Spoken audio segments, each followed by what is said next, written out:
मिस्र में वजारत के उहदे पर फाइज होने के बाद एक मर्तबा सलाहुद्दीन अय्यूबी पर शहंशाह अमालरिक एक बहुत बड़े लश्कर के साथ हमला करने के लिए आ गया। बाज़ंतीनी फौज भी उसके साथ थी। सलाहुद्दीन अय्यूबी अपने भाई बोरो और अपने साथियों के साथ मिस्र का दिफा करते हैं। उनसे मुकाबला करने के लिए बाहर निकलने के लिए कहते हैं तो सलाहुद्दीन का भाई बोरो कहता है, मैं आपको कभी भी बाहर जाने की इजाजत नहीं दूंगा।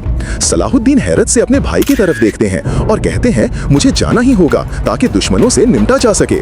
बोरो अपने भाई का रास्ता रोक लेता है और कहता है, ऐसा बिल्कुल भी नहीं हो सकता, आपकी जान हर शय से ज्यादा कीमती है।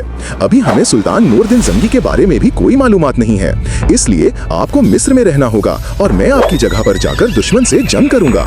सलाहुद्दीन अपने भाई को कहते हैं कि तुम्हारी जान भी बहुत कीमती है, मैं जरूर जाऊंगा। सलाहुद्दीन का भाई कहता है, आपको मेरी बात मान लेनी चाहिए भाई, आप सलाहुद्दीन अय्यूबी हैं और सबको मालूम है कि सलाहुद्दीन अय्यूबी उम्मत में बार बार पैदा नहीं होते।